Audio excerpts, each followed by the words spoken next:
hard thing for me to do, to be honest. So I have to come up, talk about the equal opportunity thing, just to clarify. So this is a closed workshop. In this closed workshop, it was based on the application that we have submitted and the acceptance letter that we got. And then there were another additional of the audience who were from the CHM and TCH group, just listeners of the project. But then we have had cases, just so that we are aware, just because I know you are excited about this and you really want to share with it, but because of the sake of that, if you don't mind, just get anyone who is interested in coming and just be informing them that this has been based on an application process. We will make sure to put the videos everywhere, because otherwise we will end up with a case where people from yesterday say, well, we wanted to come, you didn't get us, but then you get some people come and just because they show up, it will create some, inconsistency in the way how we were taking this. So thank you very much for your cooperation with that, just to make that point clear, please. Thank you for coming to the second day. I think most of you are here. Who's not? We have new members also. Today is Lloyd's last day.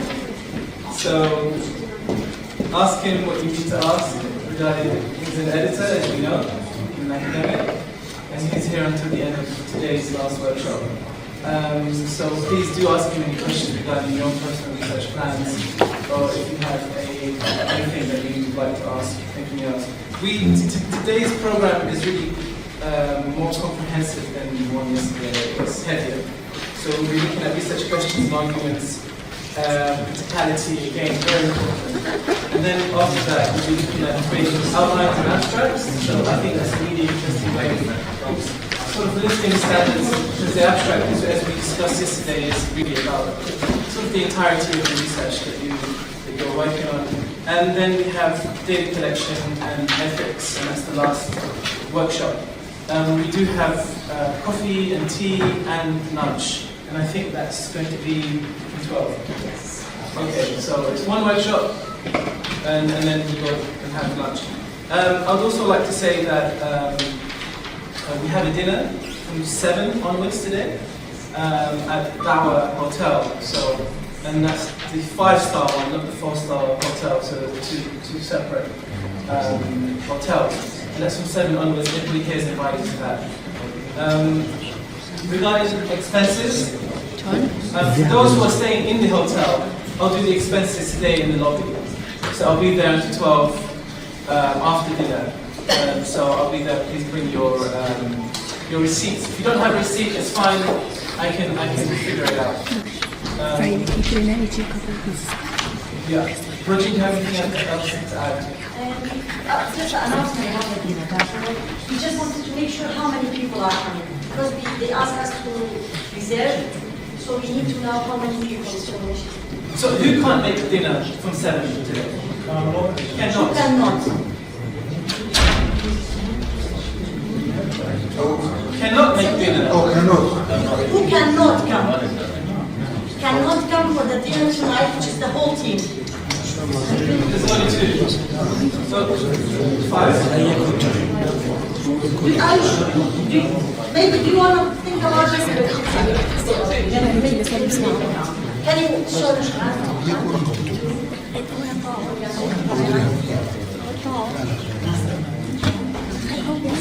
how many more hands? Any more hands? So only 5. Is that 5? All right. 5, only 5. Okay. So we can all make it except for 5. And then Okay. Because we'll have to do the. Can you make head count now?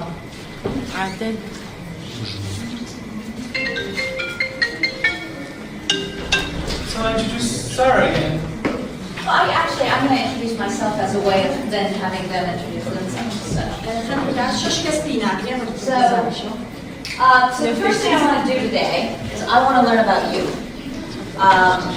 Because you have names, and I will probably forget, and I apologize now, but I'm going to try to remember your names. And all of you have areas of research, and I'd like to know them so that as we start doing some of the activities, I have a sense of what you have. So what I'm going to ask you to do, and I'm going to do it first, is to say your name, the institution you work for, and then what is your area of research in one sentence. I know as academics we can talk for hours about our research. I just want an overview, a general sense of where your research sits. And don't worry, we'll be going in deeper into specific work you're working on, so I'll learn more. So I'm Sarah Camacho Felix. I work at the London School of Economics and Political Science, and my research I research international higher education, specifically how we can include different forms of knowledge as we teach. Okay, nice and quick. So maybe it's better to go in a circle than to take volunteers. So maybe if we start on this end and slowly make our way across. My name is Jaafar Jotheri. I work as a lecturer at the University of Sulaimani. My specialty in social work, environment, and pollution. My name is Jaafar Jotheri. I'm a PhD student in IT field. My research is about contributing to e-government through artificial intelligence. My name is Mohammed. I'm a lecturer at the Technical College of Engineering. And your area of research? My name is Kamal. I graduated last year, and my specialty is related to the research, and I'm a lecturer at the University of Al Qadisya. My name is Abdulrahman Hamzi. I am from Mosul, and my discipline is computer science. I'm a lecturer in engineering, electrical engineering college, and also I am a member in the remote sensing research center. Good morning. I'm Jaafar from Tanzania University. I'm PhD holder in Social and Excellence. My main interest is literature. My name is Dr. Ala Hamdoun. I'm from Mosul University. My expertise and my research work is in discussing risk management of cultural heritage.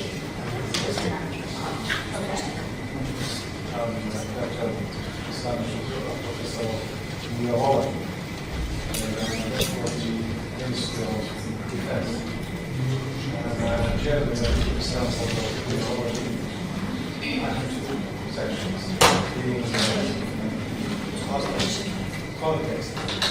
Personally, another one and the second one is the rise of legacy. Yes, my name is Mehiyar Kathem. I'm a lecturer at the SPU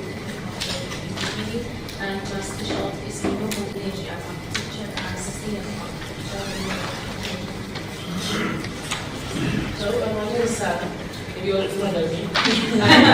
No, soon know me. Yeah, I'm a lecturer at the state department, state line department, and my area of interest is sustainable environmental design and architecture, and energy consumption and peace. Mehiyar, founding director of Public Policy Institute in Europe, recently established my own institute. And part-time working at Sulaimani University, partner social work. And my area of research is governance, migration, social cohesion, minorities, and that's it. That's a lot. Yes. From Sulaimani University, Department of Social Work, area of research, information psychology. I'm Jaafar Mohammed. I'm working at the University of Sulaimani, sociology department, and I'm research about work on technology. Okay. I'm Khalid Muhammad from the University of Al Qadisya, SSC department. My area is British Presidency and project management. I am Sulaimani. I work at the school, Nahrein Network University. I have PhD in this media, culture, and communication. My name is Shman. I have a PhD in communication, culture, and media studies. I'm a senior lecturer at Media Department at the University of Sulaimani Polytechnic. My research area communication, culture, and media studies, especially journalism, cultures, and privacy policy. My name is Abdul Zangana. My area, I'm working at the University of Sulaimani. My area, digital media and protecting culture and heritage in digital age, and infographic film study and culture study. Good morning, everyone. My name is Abdullah. I work at Al Polytechnic University. My specialty is in international law. Dr. Erdogan, lecturer in public international law at Nahrein University. Google is right. Dr. Kerry, PhD in English Language and Linguistics. My specialty is linguistics in general, as well as pragmatics in special. Dr. Mohammed Ibrahim Mahmoud. My specializations for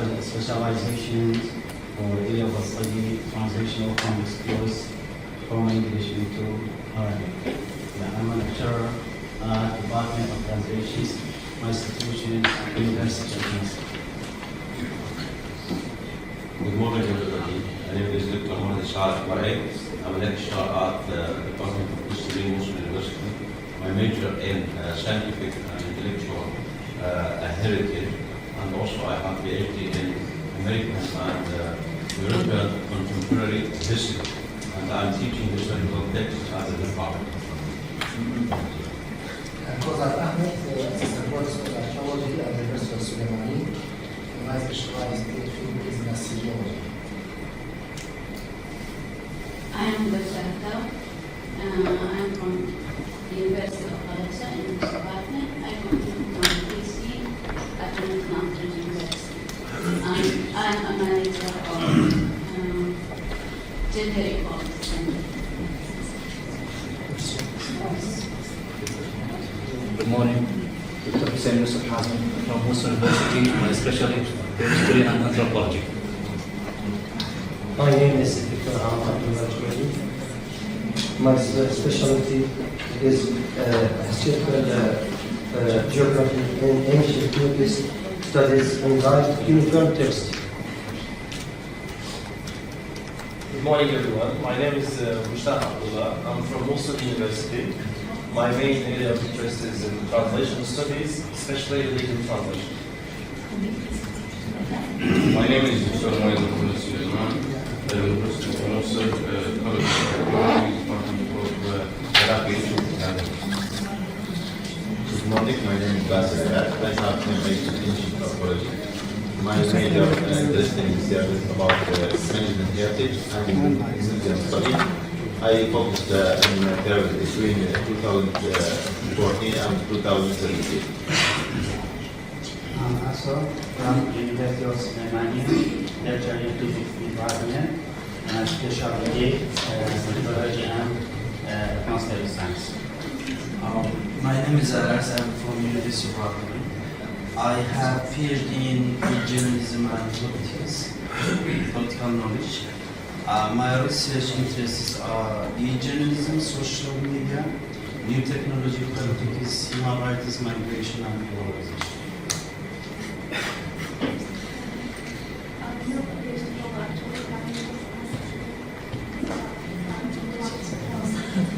It's still amazing what you say.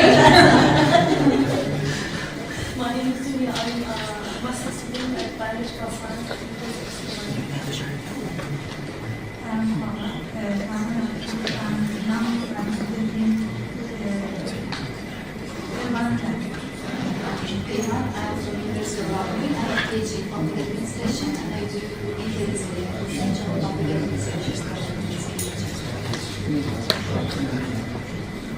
Good morning.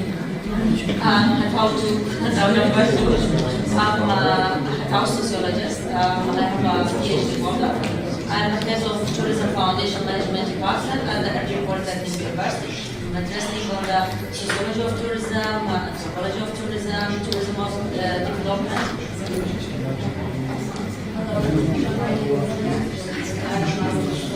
I need to hear, hold on.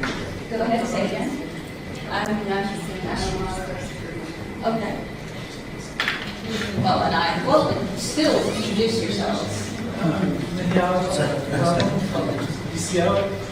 My interest is in state government and politics and heritage. Yeah. I'm Lloyd Kitchen. I'm a lecturer in Islamic Studies at Glasgow University, and my interest tends specifically to Sufism and modern Islam. I'm Rozhen Kamal. I am a lecturer at Sulaimani Department and Head of Digital Research Group, and my research interest is about education of using digital technologies in these. Good. Right, because in theory, you can ask an open question that only has one answer, right? So I was going to say what color is the sky, but actually that does have multiple answers. Okay, so now the reason we did that is to get to your answers, which is hopefully your argument. So a few things about what an argument is, and I can put this up on the screen as well as read it.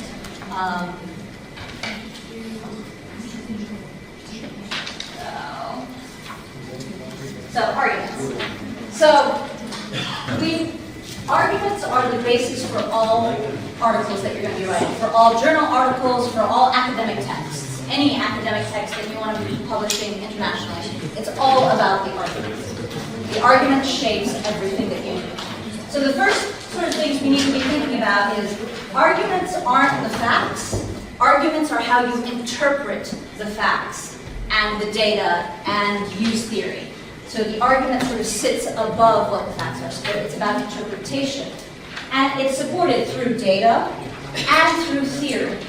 So there is always an expectation of some engagement with theory. How do you theorize this question? How does this question force you to think in a particular way? An argument is contestable. So people should read your argument and go, maybe, right? They may be convinced by it, but there should be contestation. There should be disagreement, right? Somebody shouldn't read your article and go, well, everyone thinks that. Because then if everyone thinks that, then you're not offering anything new. So your arguments should be contestable. People should be able to question you. Now, hopefully your data and your theoretical evidence is so strong that they go, yeah, I might disagree, but you've got a point. And that's what an argument is. I might disagree, but you know, you have a point. So it isn't a fact, and it's not a summary statement. You shouldn't be summarizing everyone else's ideas. It should be your idea. So yes, you use theory and literature from others, but you use that to make meaning of something new. So that's what arguments are sort of those things. And so what I want you to do is, it's okay, I'm moving on to the next one. So we have here my question, slightly phrased differently, because I keep phrasing it differently. So how do students navigate the competing interests at transnational universities or branch campuses, right? Are they even aware of them? And then I have an answer. Please note, it's one sentence. So in one sentence, this is my argument. So my argument is, students navigate transnational higher education or branch campuses by consciously balancing, on one side, a simulation of Western values, it'll come back in a moment, to succeed in their studies, like they know they have to. In order to succeed, they know they have to assimilate these Western values, but at the same time, they're aware, they're conscious, they know about neocolonialism and neoliberalism that underpin these universities. So that's my argument. So I'm saying that students navigate it by assimilating Western values at the same time that they're critiquing these values, that they do it at the same time. So first of all, people can disagree with me. Oh yes, a lot of people do disagree with me. Right? So there's clear disagreement, multiple answers, in one sentence, my answer. So now, oh wow, that's even better. So now, what I want you to do is go back to your questions. In one sentence, what is your argument? Write it down.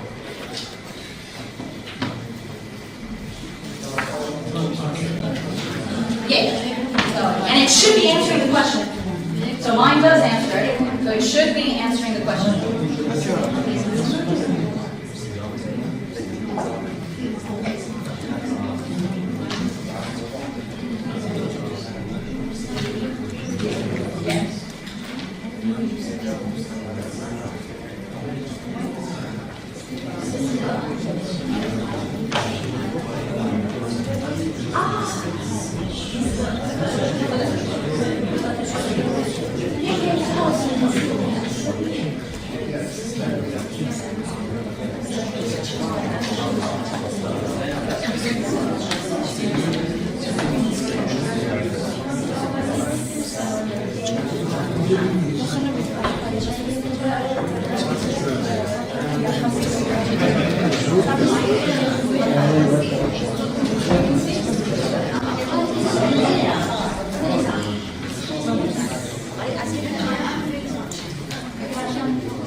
So I've gone backwards just to look at this, and then we're going to go forward.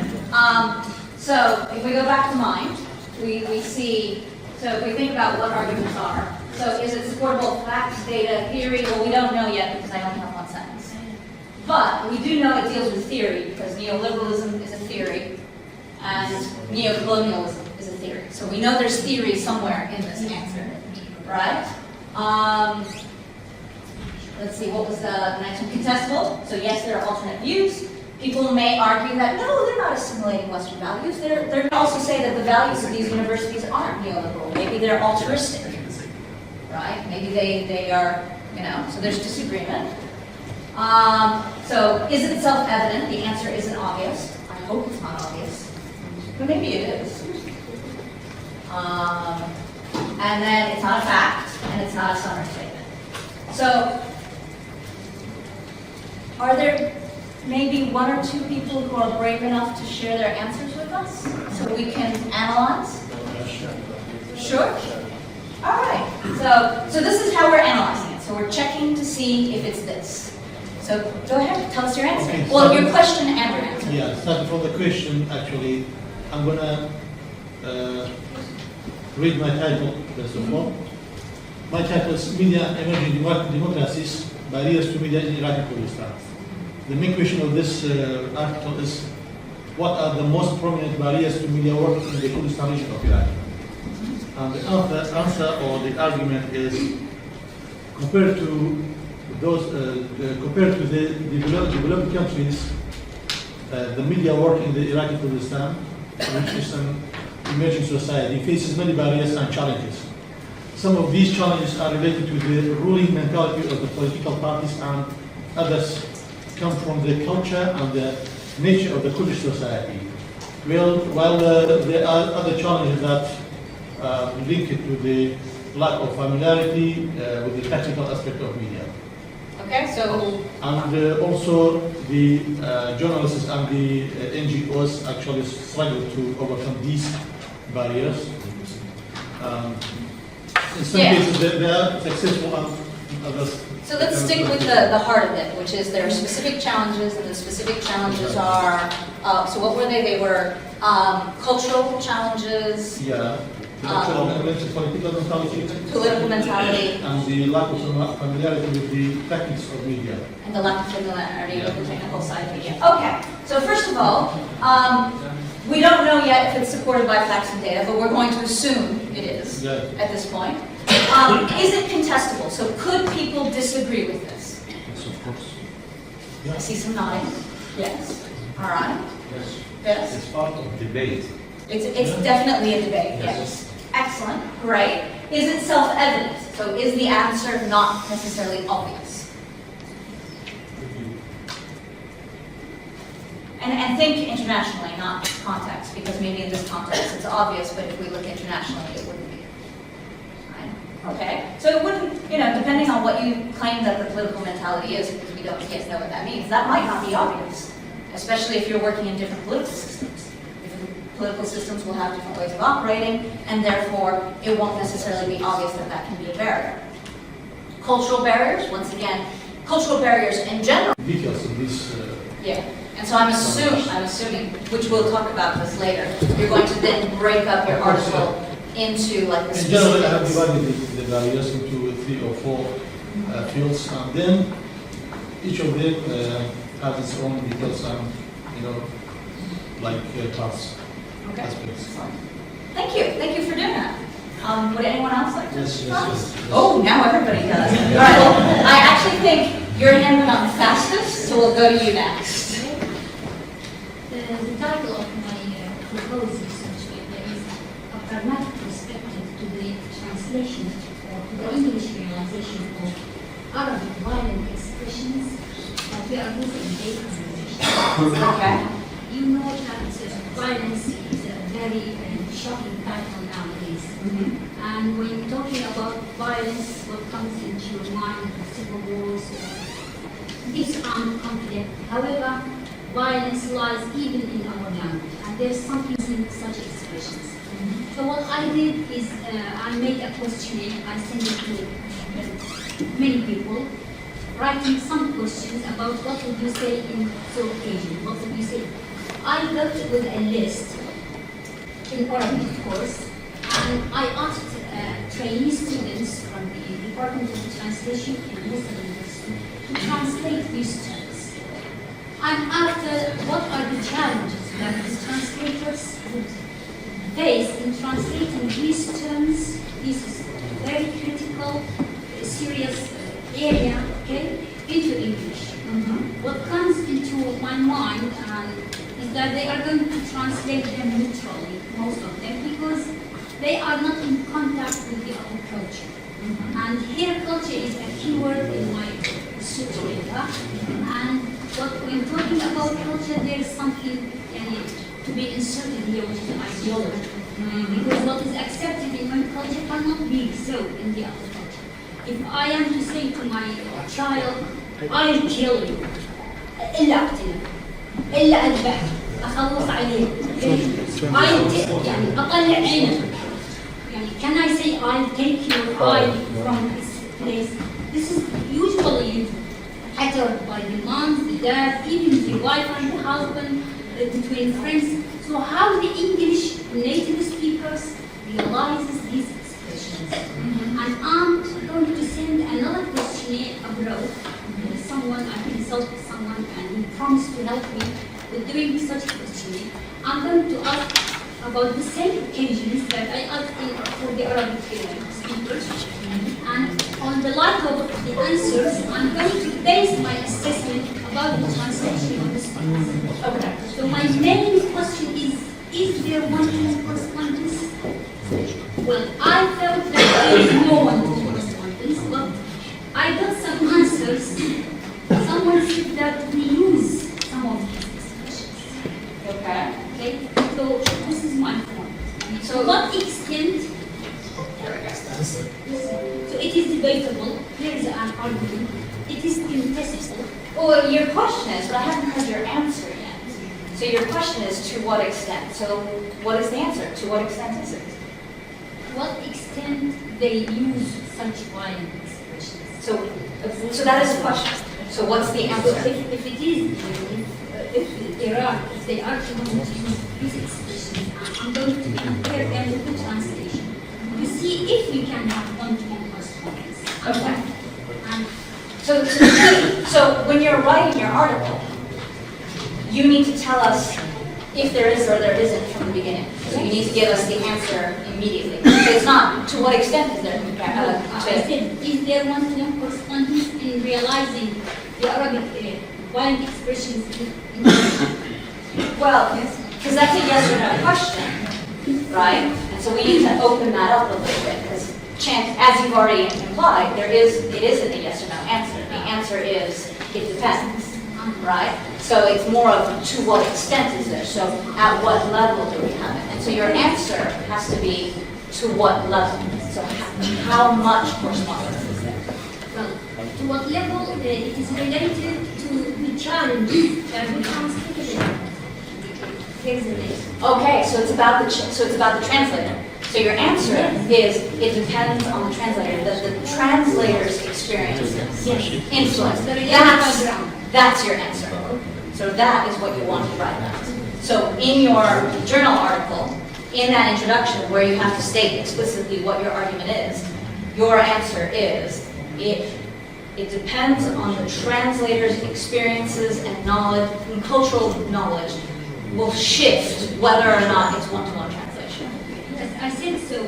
I said that the lack of the cross-cultural experience and being in real contact with the English culture, it comes at the top of the many process. Of course, there are people that the trainees face.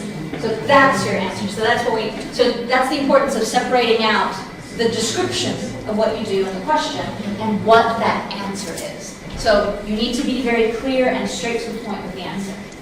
Right? That's what people are looking for in their journal articles. Is that very sort of clear, what is that answer? And then you break it down into things. All right? So there we go. All right? One more. Yes. I think your hand can go up first. Okay, this is turning into a race, by the way. Don't worry, we'll have other opportunities. Before I list the reason or the question behind the paper, I have to mention my title. Oh yes, please tell me your title. Reconstruction, heritage and archaeological site in Muslim after ISIS occupation and their impact on Muslim community. Okay. It's an open question. Maybe someone agree, the others may don't. So tell us your question and answer. I'll tell you my question is. Is there a national strategy for reconstruction in Nineveh? Some Muslim community agree, some not. That there is no intention from the government to start even the reconstruction due to corruption or something else. This is an open question. This is a debate, open discussion, argument. The second one is our construction projects to be comprehensive for all components of the urban environment and archaeological and heritage sites. This is also entrepreneurial. Other one, will it achieve the human dimension alongside the culture and historical dimension? Have to focus on the community, on the society in this regard. Another question, will construction process and projects preserve identity and culture of Muslim city? So I'm going to pause you there and go, okay, so you've got 3 different questions that you're No, answering. I have another question. So let's stop there and go. It's fine to have more than one question, but you should have one overarching question. So what's the main question? The main question, its impact on Muslim community. So what is the impact on...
Yeah, with the red. There we go.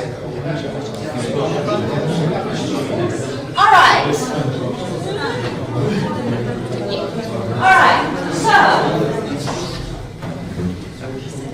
So first of all, is any of this surprising? Hopefully not too surprising. So let's start. Let's start. What do they share? How are they similar? I think the third, sorry, can I start? Yes, you may start. The third and fourth one, you can see the similarities. Because the third one and fourth one, we don't just listen to our own views. We have to be open-minded and take other people's views. And not just say, well, my way or no way. Okay, so definitely open-minded, other views. My group, because they work in archaeology and ancient studies, they thought that the third definition is more suitable because it's about imagination and like they will be envisioning the situation because they have no clear evidence of what is going on there to track these evidence. So this is the best definition when I explained to them. They said that the third one is the fittest one for our field of research in archaeology. By the way, very good thinking about your fields. Because fields. Yeah, because field matters. Field is going to influence how you feel about this. All right, other thoughts? Yes, sir. I actually admire all these old definitions. In my humble opinion, combine all these definitions in one definition would be give us a good result. They share the same point, which is how to get rid to stick to our idea or our point of view or our perspective. Okay. So we have to think about the receivers Okay. who receive our idea. So the receiver. Yes. Okay, so it's all about the receiver. Again, the same opinion, all of them, they share something. Critical thinking is an argument analysis. And to have this analysis, it must be based on that evidence, okay? It should be, and we should get rid of our own opinion. And to have this, it is based on investigation. That's Okay. So we're starting to see a difference between opinion and argument here. Okay. Actually, I see all of that applications of that, thinking about thinking. Thinking about thinking. All right, so it's definitely thinking about thinking. Other similarities or thoughts? Yeah, I think they all share doubt. You have to doubt things, not to take them as facts. Nothing. Even facts sometimes are not facts. Oh, well, sometimes. Yeah. All right, yeah, so doubt. I had a student who used to say to me, I'm so upset that you've taught me to think critically because now I'm questioning the whole world. I was much happier when I didn't have to do that. So your thought on doubt there is, yeah. All right, other thoughts? Yeah. I think each of these might be fit or work properly with a certain group or certain field. This is my view. Yep, so you think certain disciplines. And I'm going to ask you about that in a moment, about your disciplinary, where you think you sit, but not yet. I think the common point among these definitions is to be different in thinking, different in evaluation, or evaluating, have your own perspective and opinion. Okay, all right. Anything else on similarities? Oh, so two people. Yeah. Yeah, probably I'm pretty much happy with the first and the second definitions. I think critical thinking is all about being open to unexpected, very critical answers. Being open to unexpected answers. Yes. Being open. Challenge, take it for granted ideas. Yes. Simple ideas. Everyone agree with. But critical thinking is the other way around. Yep. What do you have to say? That concept of critical thinking actually goes back to the 1950s. Yes, it does. I'm very aware. Yes, who has had that was Edison Cohen. Well, you'll see Ennis right there. Yeah, first one. Co-workers at that. The second, the fourth, and the third actually are some sort of rephrasing and paraphrasing of conclusions. Well, somewhat using different keywords, some sort of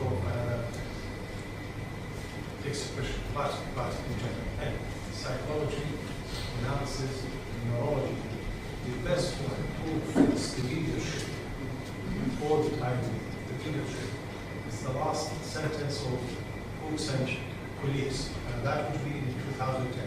The paper was published. It reads, learning, a continuous process.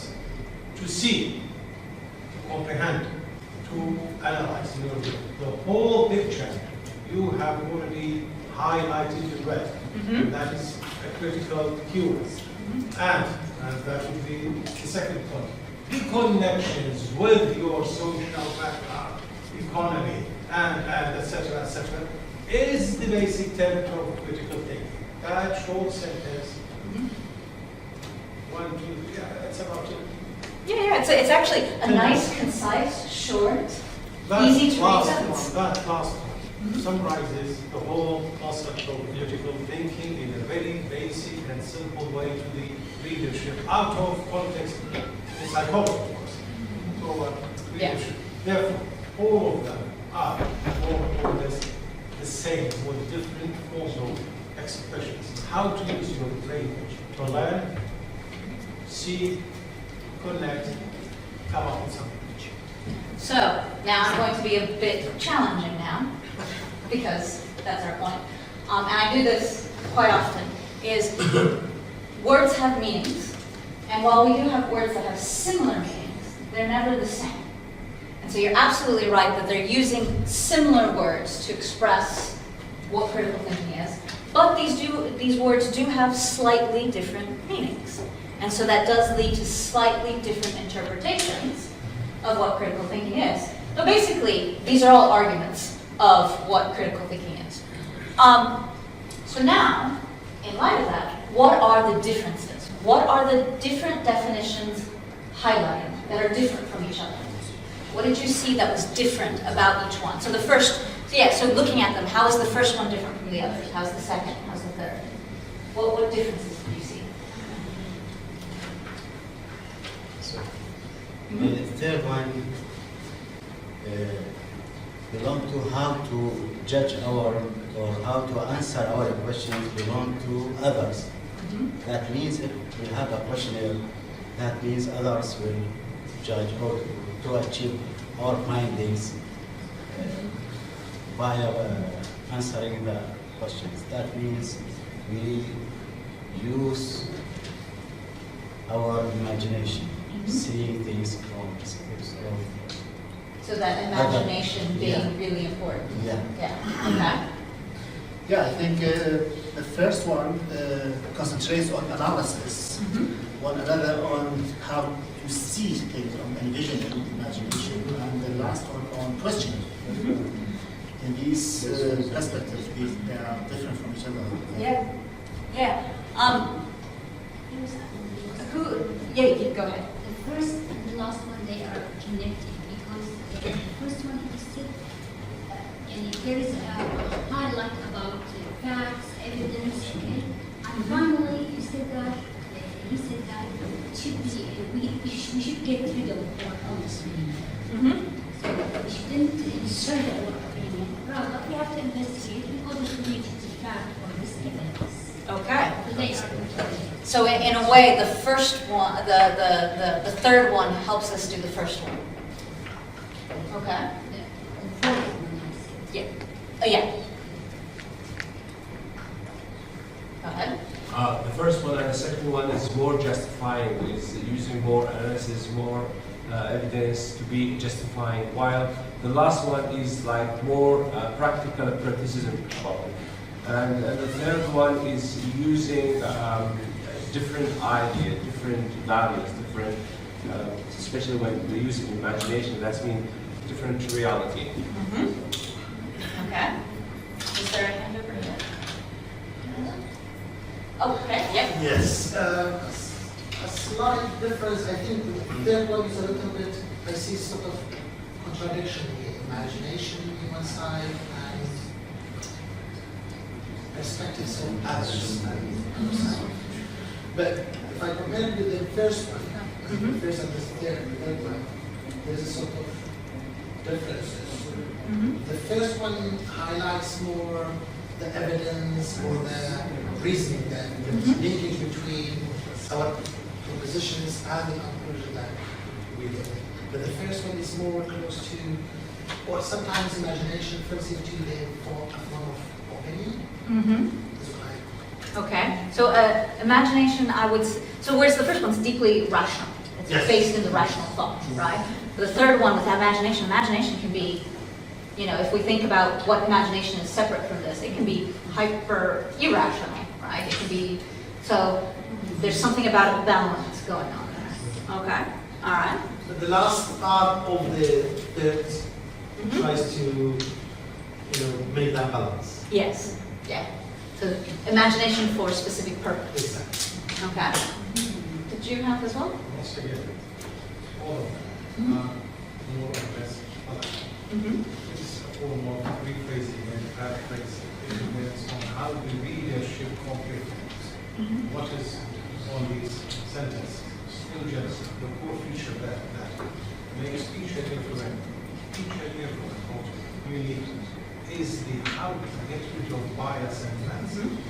The second, line in the first conclusion of Presidency. That is the most which in between them to see different words, how to get rid of bias and facts, and how to look. It says, we recognize policies, commas, while we distinguish between bias and fact, comma, opinion and evidence, comma, uninformed judgment and valid inference. See, more or less the same in the second important thing. So more or less they are the same or different words. I would argue there's more difference to them than that. I would argue that there's a difference in how you do it. That maybe the intended consequence of critical thinking, so the outcome of critical thinking, is similar to these. But how you think critically, like the process of it, they're making different arguments on what the process looks like. So the outcome's the same, right? But the actual process, they're arguing for different ways of getting to that outcome. So now, which leads me to my next question, is I'm going to give you like a minute, not even a minute. Look back at these, and for your discipline, for your field, for the type of research you do, which definition speaks to you and why?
Investigation, explore,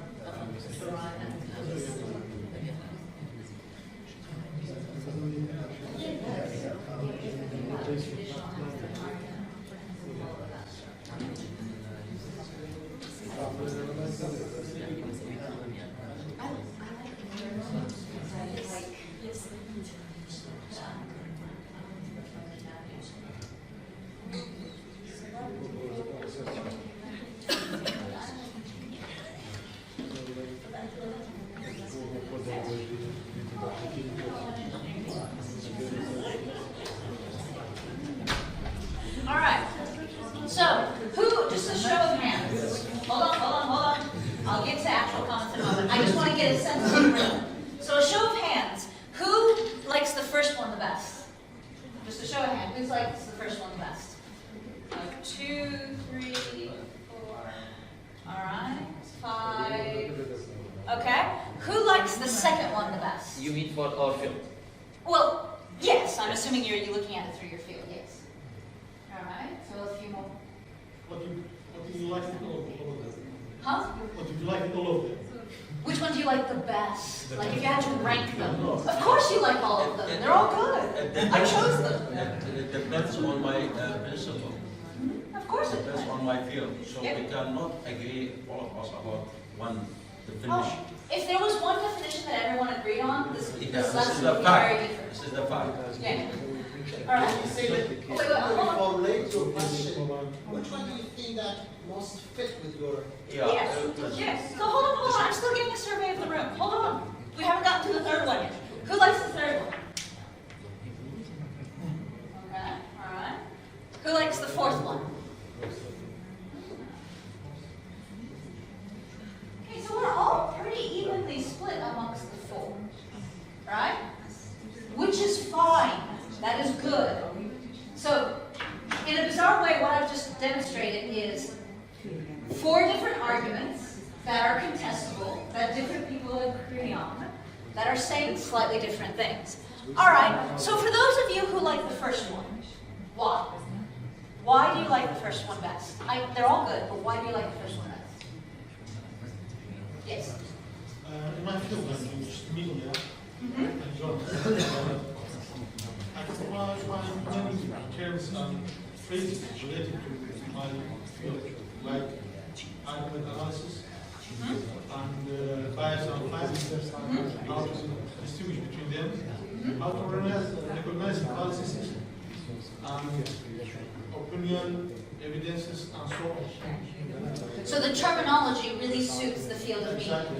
And that makes sense, because I've been reading a lot about bias versus fact in media and things like that, so it makes sense that would speak to you. Wonderful, that is a perfect reason to prefer that one. Yes? Actually, my field also is media. Okay. My title is Women's Prototyping Image in the Kurdish Media. So that one is exactly fit my research area, because it's talking about opinion and evidence and different terms on listening. That is very good for me.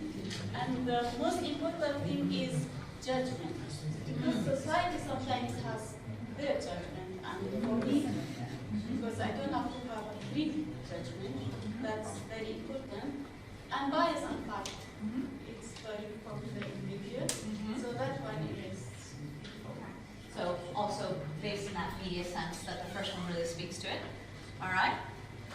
Anyone? Yes, go ahead. Actually, my concern in the media, I feel this will give me a direct and addictive for Sita argument and about different forms of reasons. Okay. So of those who like the second one best, why? It's about investigation. My specialization is international law. Actually, investigation is a legal terminology.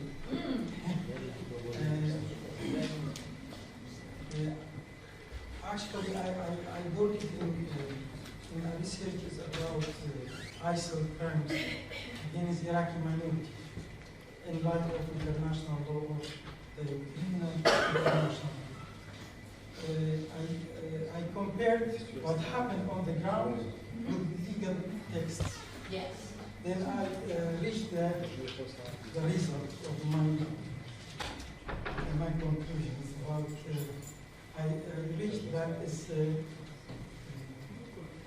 I can say that what happened, the crimes is reached to the genocide offense in international.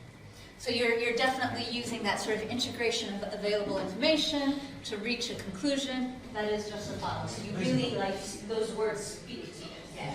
Because the critical thinking aspect of, because in law what we're trying to do is to investigate the purpose for what, to explore the situation and phenomenon of the question, and then to the hypothesis that we have, try to reach that to the conclusion. Why? In order to look at all the available data and information that to get to the justifiable or the convincing way to justify that. As a historian, and my interest in history, I need first of all to collect information, actual information, foundation about the issue, about that hypothesis. Then after that, I have to investigate in order to reach that fact. And I need exploration also. Available information will help me to justify my conclusion. So it's fit my discipline, I think so. So as a historian, yes. Okay, that notion of investigation. Okay, yes? Yeah, exploratory type. Since I'm in policy research, I've got one hand on sociology, on the other hand policy analysis. So, yeah, exploration and evidence-based type of research. What else? Depending on the information data sets available. With policy, that can be all sorts, yeah. Particularly when you use mixed method, qualitative, quantitative Yep. type of method, I think I just found myself. Okay. Feeling the second. All right. Who liked the, okay, for those who like the third one, why? The third one. So the imagination. Using our imagination and seeing things from perspectives other than our own and envisioning the likely consequences of our position. Go ahead. I would say because it doesn't have something about fact, as in there is some factual things. Yes, while there are some facts, such as numbers and things like that, but in general, normally in arguments, sometimes it's really about numbers. So for me, what's certainly that point is that let's talk about trying to see others' perspective and imagining. Yeah, so it definitely is one of the ones that takes the notion of context. I would say the third one, the fourth one does a little bit as well. This notion of context, who you are shapes how you think. Yes. And therefore, if you can imagine how someone else has lived or experienced, you might reach a different conclusion and force you to think differently. Okay. I think in our work with the heritage and the archaeological sites, especially when ISIS supported the society, you must imagine the question and the answer. Like why ISIS destroyed some sites completely and other one partially destroyed. Also, why the original exhibit in the Museum of Mosul not find after the liberation of city, and also not show in the media visual of ISIS. Also, why the number of Moscow destroyed more than number of churches. So this, I think this benefit for our special archaeology and management challenge. Sort of taking that imagination of why decisions were made. Yeah. That's good. In general, imagination is, I mean, as a critical thinker for children, to think outside the box, to widen their thought, to reach different stages, different beyond the limit. Excellent. Yeah, there's nothing more critical than a 2-year-old. Like, your biggest critical thinker will be your 2-year-old. In terms of just that raw desire to understand, that raw wanting to question and understand. Yeah. Cool. Anyone else for the third one? And finally, the fourth one. Why do you like the fourth one? For those who like it, there were quite a few hands. Yeah. I think it helps you to rid you or to emancipate you to hear just resound of yourself, as Plato said. And that's the distinguish between the science and the ideology. As we see in the history that Hitler used the science anthropological justification to prove that the Jewish people are more smaller brain than the others, for example. The second one, it helps you to make a helicopter vision to see all aspects of the phenomenon. That is the main idea of the ethical guidance when you need to avoid bias from your research. So that being able to sort of stand up above and see Yes. the whole picture. Okay. Others?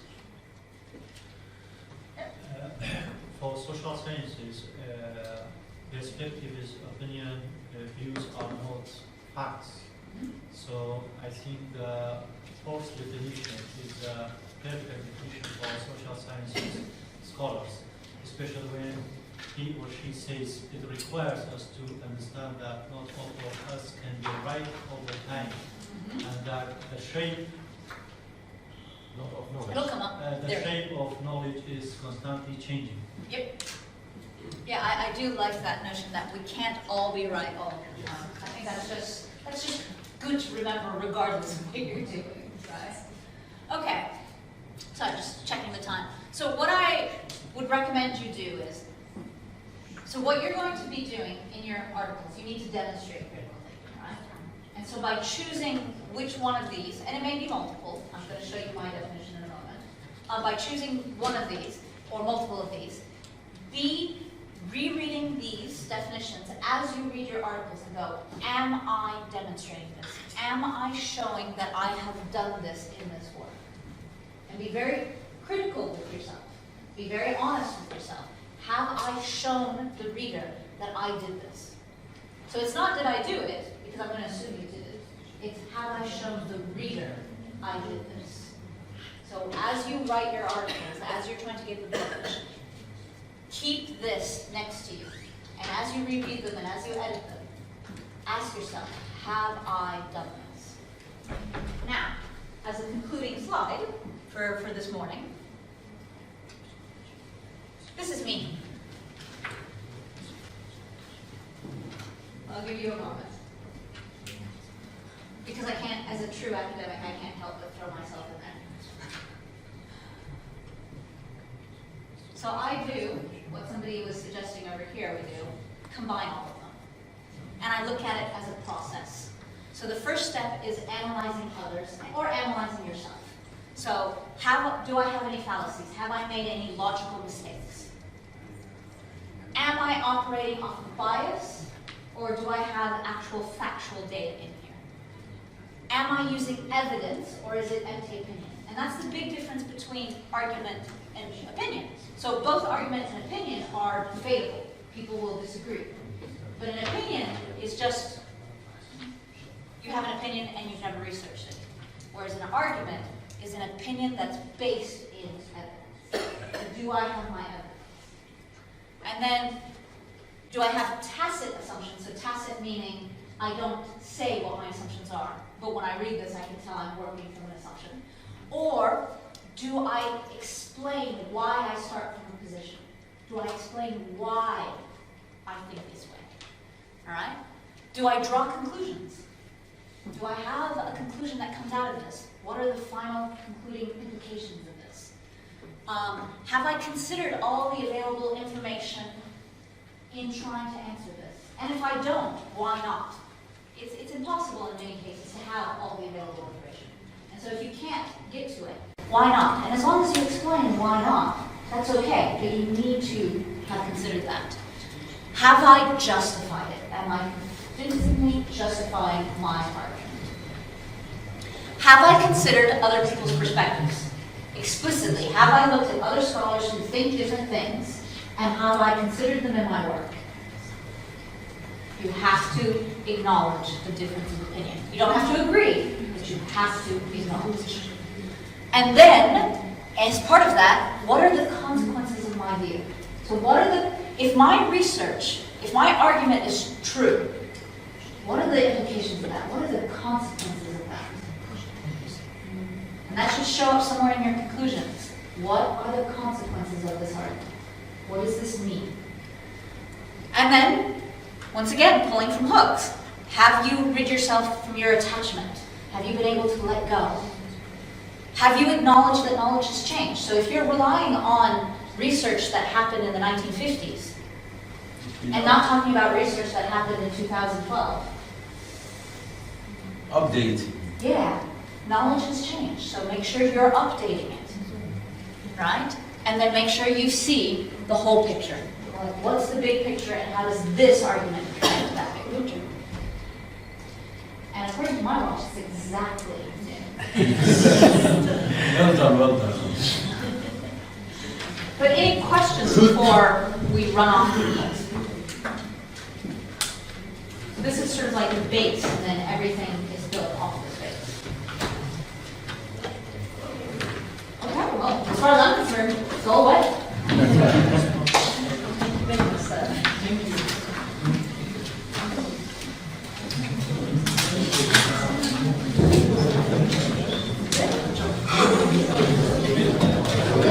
It's well focused. But now, after lunch, when people tend to get tired and fall asleep, I'm sure the attention span is a lot shorter. So bearing that in mind, I'm going to take a backward step and let you guys do all the work. So what you've got, your handout, in fact, is a series of photocopies of abstracts from this journal. Okay? Now this journal is a special issue. So this journal comes out 5 times a year. Each time it's called an issue. So this special issue I chose specifically because it focuses upon Kurdistan. Okay, and it's the issue from October 2018. Special issues for me as the editor are really, really easy. They're easy because I don't have anything to do with them. So we employ someone who's a guest editor, and they do all the hard work. So I have no input into this, except I check the reports from the referees to make sure all the articles are publishable. However, I don't really have any input onto the content of the article. Okay? So, with respect to these abstracts from these articles, the person who is responsible for checking them is the general editor who did this special issue. So don't blame me. If you think, I'm sure you will, if you think the abstract is weak. Now, remember what we were saying yesterday about a good abstract. 3 main points: your what question, your why question, your how question. Okay? Think about your research questions. Think about why are you doing this? What's original about your research? What do you contribute? Keyword. What do you contribute to the field that hasn't been done or argued before? And finally, your methodology. Another point to bear in mind when you do your abstract is there is no fixed, set way to write your abstract. So that, for example, may be the key and the original part of your article is the methodology.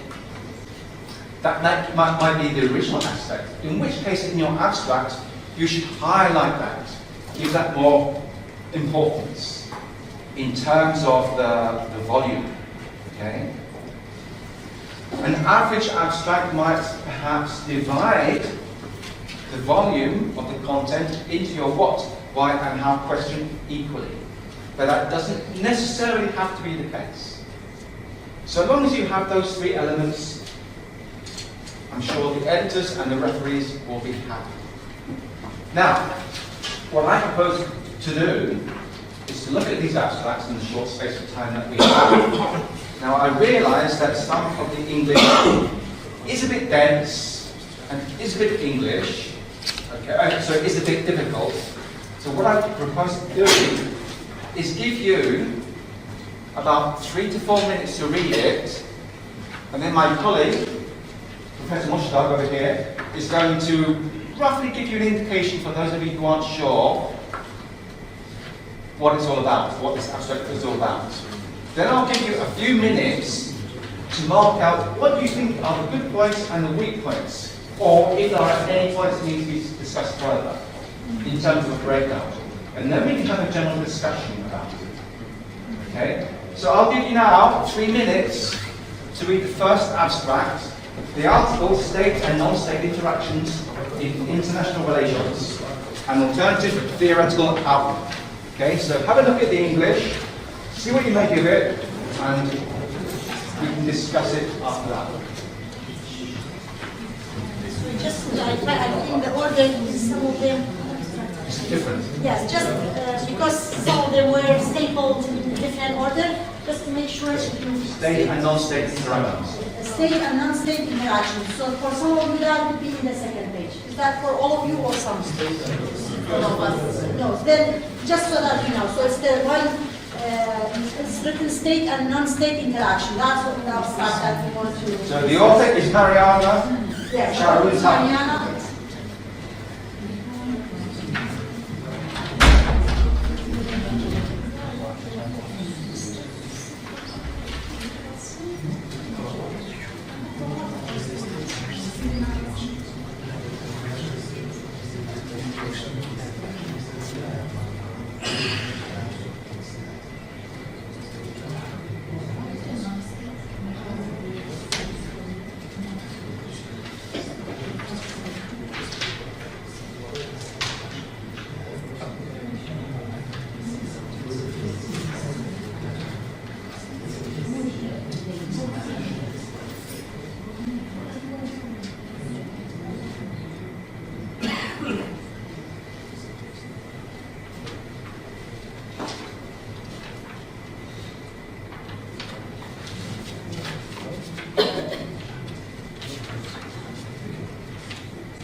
said, by the way, he said, this is not an easy one. Okay. So we'll get him to analyze it. No pressure.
So if I may, I'd like to give you a tip. What I'd like you to do is to identify where the what question is, where the why question is, and where the how explanation is. And I realize they're not easy to identify, and sometimes they can be mixed up. Okay, so just perhaps highlight where you think these three appear.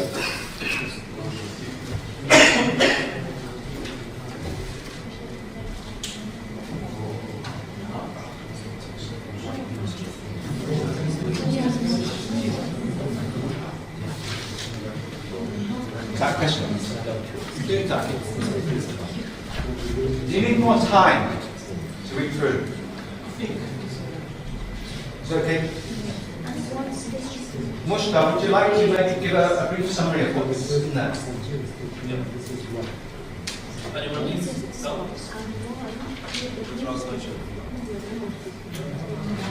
Are you all okay with the translation?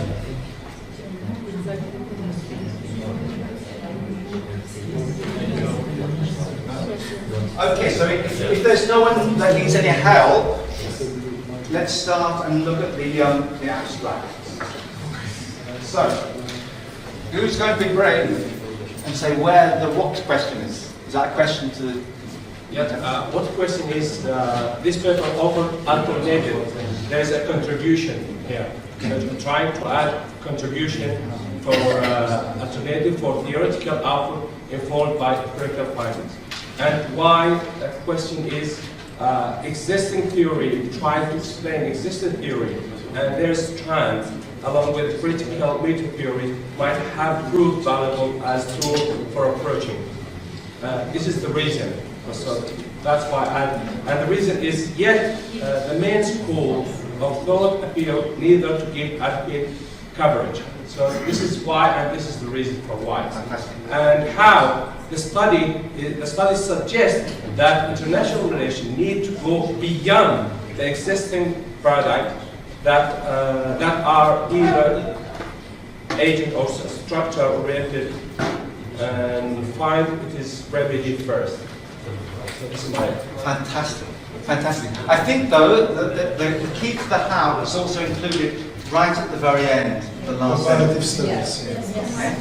Although, in my opinion, and this isn't really my field, in my opinion, I think there could have been a bit more on the how, on the methodology, perhaps explaining a bit more for the non-specialists.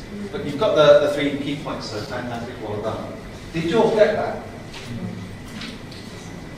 It doesn't say which would have been compared to what. Just say comparative method that we use. Yes. With the focus on the criticism. Absolutely. That's it. Absolutely. But it's not clear. It doesn't show the type of the comparison having used.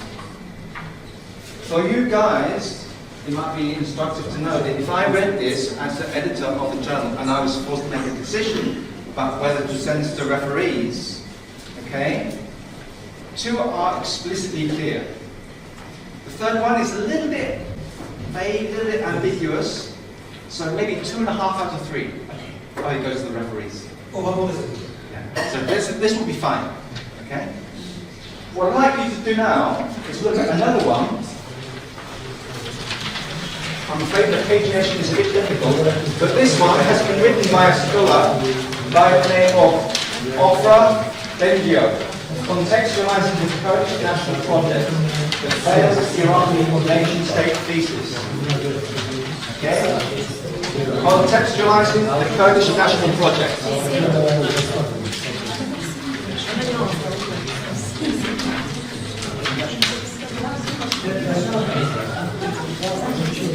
A word of warning, this one, this abstract, is very, very different from the previous abstract. Okay? So exercise your critical faculties.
Question?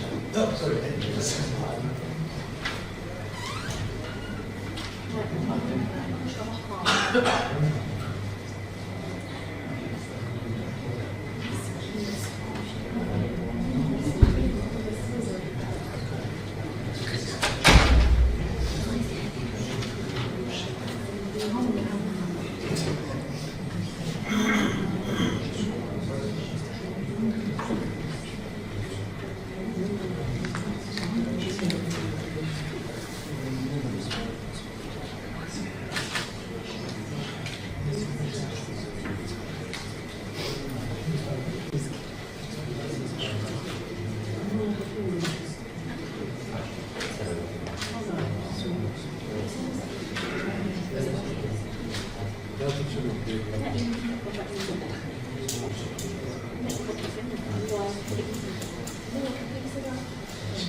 Okay, have we all more or less finished?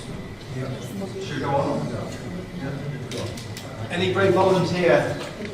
Please, sir. I don't know, we will, in the group we disagreed with that one, but that's fantastic. But I'm going to say my opinion. Okay. I think Ufra, the lady, she has started with the how question, because I don't know if I'm wrong. She says she's contrasting two schools of thoughts, and she's giving one school and then the second school, and then in the middle, when it says suggesting that, that's where she's saying what, and then the why question is my argument is. So the third line from the bottom. So there was dissent in your group? Yes, they disagreed. So can we have the dissent, please? So I'm wrong. I think the beginning is what? Yes. And when she talks about the two schools, this is what has been said about the case and the situation. And from my argument is that is the why. That's why. How? But where is the how? Yes. I think how question is missing here. Apart from, you know, putting those two schools of those two against each other, doing that, which we cannot call it a comparison. So I think, from my opinion, there's no methodology at all involved. It's all look like, although she's my friend, It's good she's not here, isn't it? but I think she hasn't used any methodology, but more putting those information in the form of argumental articles between two those, and she comes up with at the end with Your colleague also had a hand up. Yeah, I think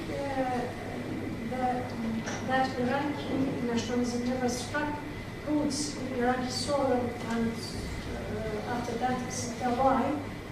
And the how is there may be middle ground theoretical between the two schools. Is how. I think. The last one, why?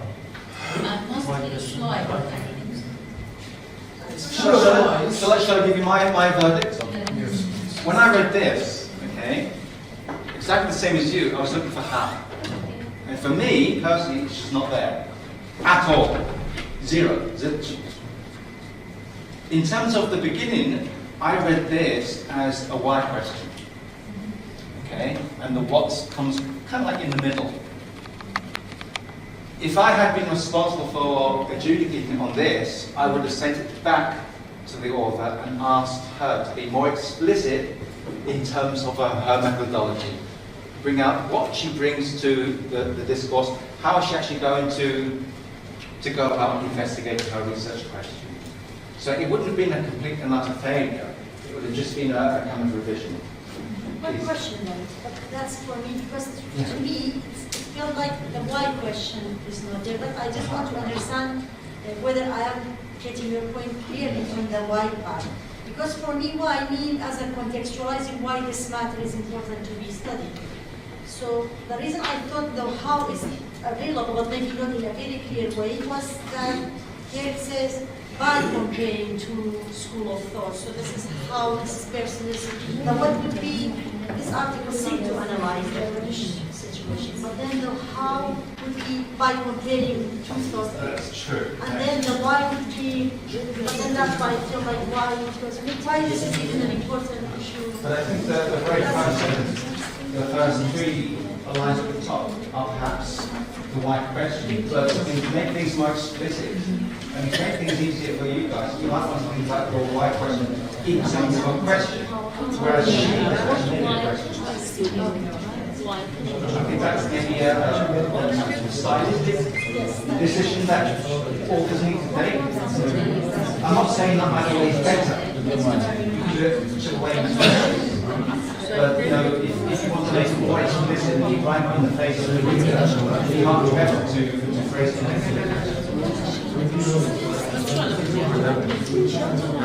so that's the second one. No, it's one suggestion. Yes, yeah. After each abstract, just tell us from your side, tell us exactly where, what, how, where. From the discussion we get confused. Okay, so basically, you give us the final. If you look at this article, my understanding is that the first 3 lines are specifically on the why question. Okay. Now, there's been difference of opinion, but there's been a good point raised that the how question is a contrast in the 2 different points of view. Okay, so that could be your methodology. Okay, and the what question, it comes more at the end. In fact, when you look at it, the last 1, 2, 3, 4, 5 lines is more or less a what question. Personally, I'm not very content or happy with the way that the question, the what question, has been phrased, because it's too clear-cut. I prefer things to be open-ended, to promote discussion. As it stands here, it's final. Yeah? But again, I don't want to give the impression that all editors are going to be absolutely dogmatic and say it has to be like this. Okay? That's not the point of what we do. My preference, however, is that it's left open-ended so that people can express their own opinions, their own thoughts, and their own academic interests. But that, as a summary, is how to look at the abstract. As I said before, so long as you have your why question, your how question, and your what question, fantastic. It doesn't necessarily matter which order it's in. Okay? Yeah. Yeah. Please, line 5, tweet. Would there misdeeds to mismanagement and selfish interest project situations of offense? Can we say that?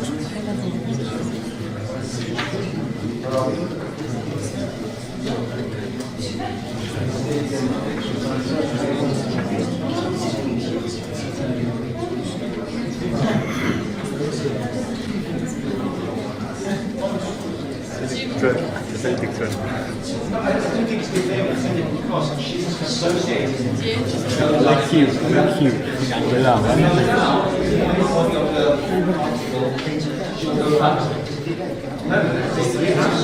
The abstract is a summary.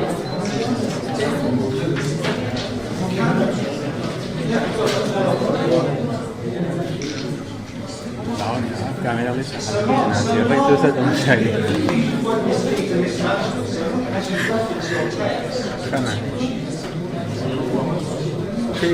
And if you reference who said this, and you reference where he said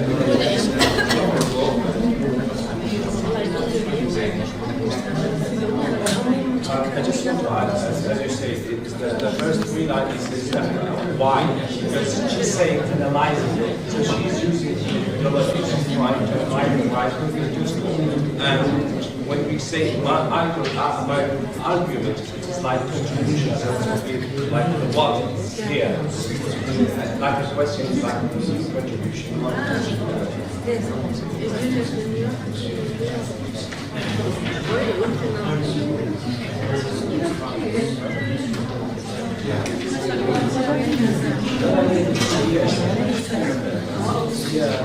I think the first one is certainly mentioned in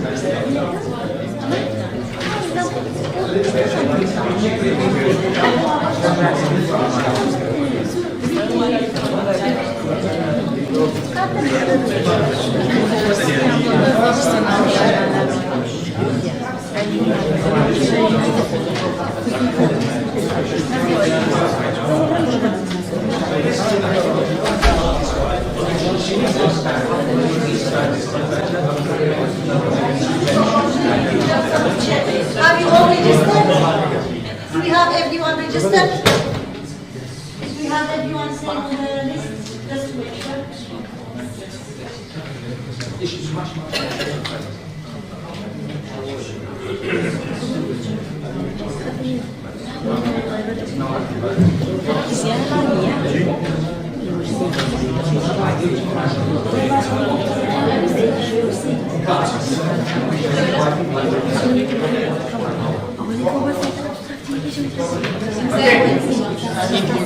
One more.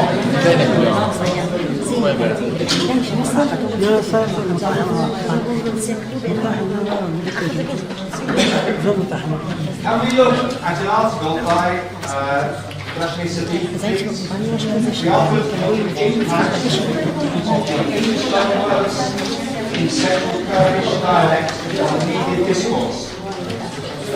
Okay, it's by Rashmi Sadiq, and her article is called The Impact of the English loan words in the Central Kurdish dialect on media discourse.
This one, I think, is perhaps a little bit easier to identify the three aspects.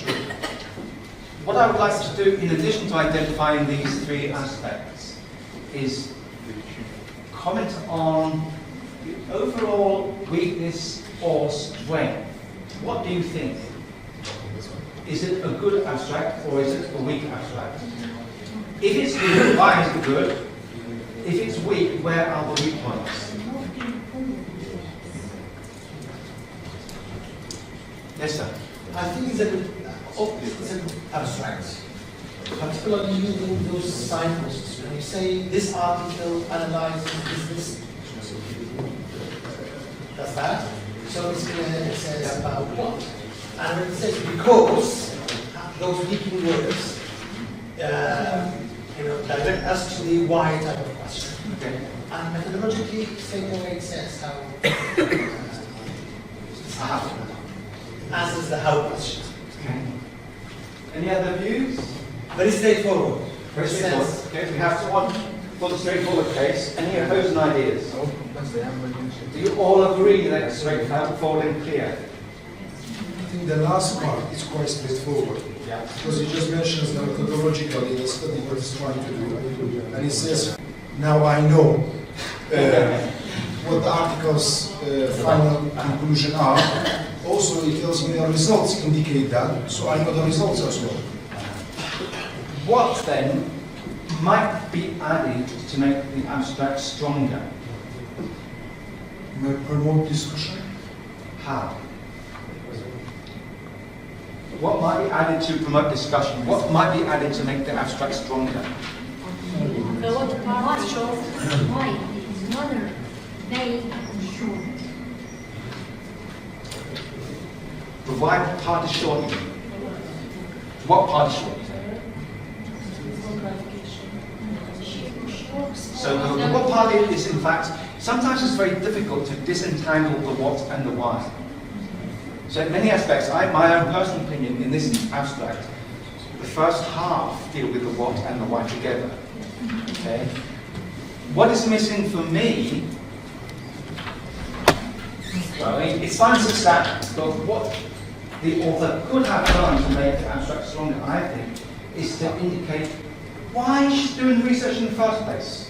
What's the originality of it? Why is she doing this? Or, what she might have done is to blow her own trumpet, say in English, to make, make her out, to make her appear as a great scholar. No one else has done this before. I'm the first person to look at this. Highlighting the absolute contribution to the field, the originality to the field of knowledge. I don't want to dismiss this. This is a fine abstract. Nevertheless, if you want to make it stellar, make it really, really strong, that's what the author might have done.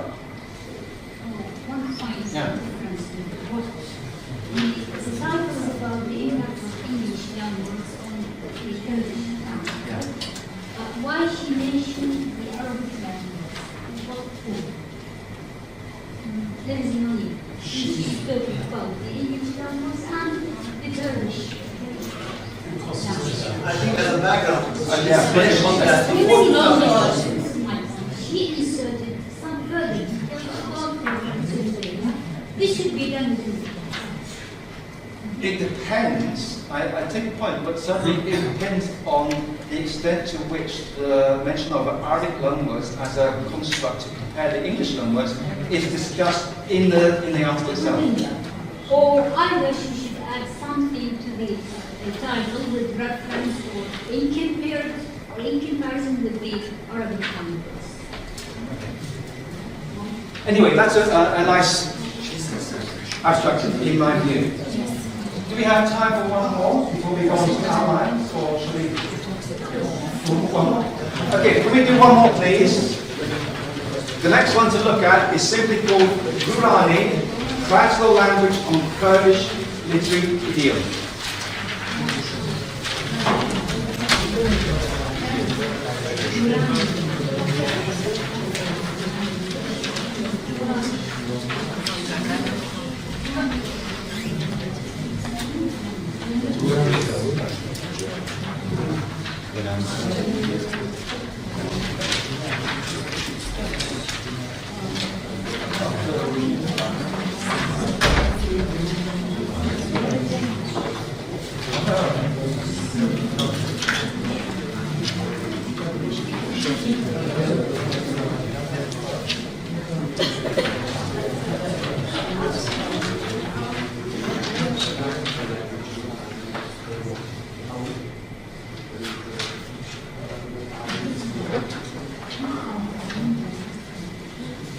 As you are reading this, just want you to know that on the basis of our workshop this afternoon, hopefully you can then go back to your own abstracts, which you submitted to Mehiyar, and perhaps tweak them a little bit and reform them.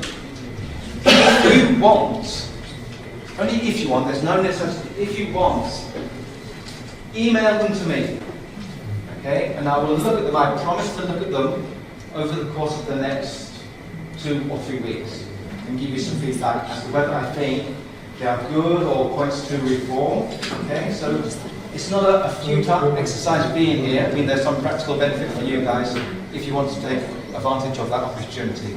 So email them to me. I'm sure these guys got a handle, right? My email will be there. Yeah. So if you're interested, email your abstracts to me. You'll get feedback.